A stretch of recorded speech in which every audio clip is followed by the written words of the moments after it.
വർഷങ്ങൾക്ക് മുമ്പ് psychologist Bobo doll experiment എന്ന് പറഞ്ഞിട്ട് ഒരു ഫേമസ് ആയിട്ടുള്ള എക്സ്പെരിമെൻ്റ് നടത്തിയിട്ടുണ്ട്. അതിൽ പറയുന്നത് ഒബ്സർവേഷണൽ ലേണിംഗ് എന്ന് പറയുന്ന ഒരു ഒരു തിയറിയാണ് പറയുന്നത്.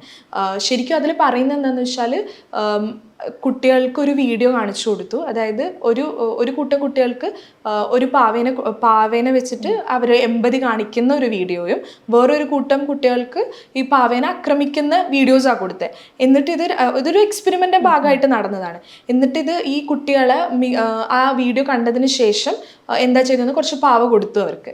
അപ്പോൾ ഈ വാംത്ത് കാണിക്കുന്ന കുട്ടികൾ ബേസിക്കലി അതിനെ കൊഞ്ചിക്കാനാണ് നോക്കിയത്. പകരം അഗ്രസീവായ വീഡിയോ കണ്ട കുട്ടികൾ ചെയ്തത് അവർ അഗ്രസീവായിട്ട് അതിനെ ഇടിക്കുകയും അതിനെ ഉപദ്രവിക്കുകയും ചെയ്തു. സോ ബേസിക്കലി നമ്മൾ പറയുന്ന കാര്യം കുട്ടികളുടെ അടുത്ത് ഇപ്പം നമ്മൾ ഒരുപാട് നേരം ഫോൺ യൂസ് ചെയ്തുകൊണ്ടിരിക്കുകയാണ്, എന്നിട്ട് കുട്ടികളോട് യൂസ് ചെയ്യരുതെന്ന് പറയുമ്പോൾ അവർ നമ്മൾ പറയുന്നതല്ല, അപ്പം ഈ ഇപ്പൊ പറഞ്ഞ പോലെ രംഗണ്ണൻ ആയിക്കോട്ടെ മാർക്കോ ആയിക്കോട്ടെ അവരെ ഇൻഫ്ലുവൻസ് ചെയ്യാതിരിക്കുക എന്നുള്ള അപ്പുറത്തേക്ക് അവരെ കാണിക്കാതിരിക്കുക എന്നുള്ള ബേസിക്കലി പറയാം. കാരണം അവർ ഒബ്സർവ് ചെയ്ത് അവരത് പഠിക്കും. നമ്മുടെ ചിലപ്പോൾ കുഞ്ഞു കുട്ടികളൊക്കെ വീട്ടിൽ ഗ്രാൻഡ് പാരൻസ് നടക്കുന്ന രീതിയിൽ നടക്കുന്നുണ്ടാവും, അല്ലെങ്കിൽ അവർ പറയുന്ന വേർഡ്സ് ഇപ്പം നമ്മൾ സൗണ്ട് പ്രൊഡ്യൂസ് ചെയ്യുന്നത് പോലും അങ്ങനെ ഇമിറ്റേറ്റിംഗ് ബിഹേവിയറിലൂടെയാണ്.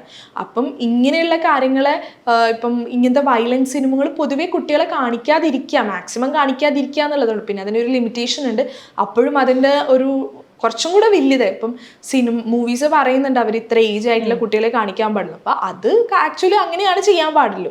പിന്നെ അത് കഴിഞ്ഞതിന് ശേഷം നിങ്ങളിപ്പോൾ ഇനി കണ്ടുപോയി അല്ലെങ്കിൽ അങ്ങനത്തെ ഇപ്പം ഒബ്വിയസ്ലി ഫോണൊക്കെ ഉള്ളതുകൊണ്ട് കണ്ടുപോയി എന്നുണ്ടെങ്കിൽ വി നീഡ് ടു എക്സ്പ്ലെയിൻ. മനസ്സിലാവുന്ന ഏജ് ആണെന്നുണ്ടെങ്കിൽ we need to explain that ഇതിൻ്റെ ഹാംഫുൾ സൈഡ്സ് എന്താണെന്നുള്ളത് എക്സ്പ്ലെയിൻ ചെയ്ത് കൊടുക്കേണ്ടത് പാരൻസിൻ്റെ ഒരു ഡ്യൂട്ടിയാണ്. ഇപ്പം ഈ ജെൻസി കിഡ്സ് ആണെങ്കിലും ആൽഫ ബേബീസ് ഒക്കെ ആണെങ്കിലും ഏറ്റവും കൂടുതൽ യൂസ് ചെയ്യുന്ന ആപ്പുകൾ ഇപ്പോൾ ഈ ഇൻസ്റ്റാഗ്രാമിൽ ഒരു കുഞ്ഞ് റീൽ ഉണ്ടാക്കുന്നു, അത് ചിലപ്പോൾ അഗ്രസീവ് ആയിട്ടിരിക്കും, അടിക്ക് ആ ഒരു മൂഡിലുള്ള കുറേ റീൽസാണ് ഈ കുട്ടികൾ ഷെയർ ചെയ്ത് കണ്ടിട്ടുള്ളത്.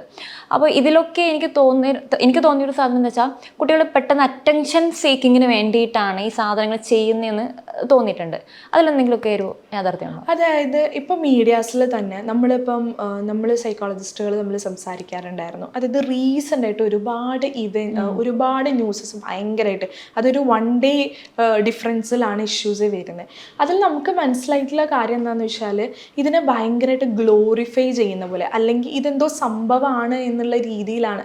മേ ബി ഇപ്പം ന്യൂസ് ചാനൽസ് ഒക്കെ ആണെങ്കിലും അത് അവരുടെ ഡ്യൂട്ടിയാണ് to show what happen in outside.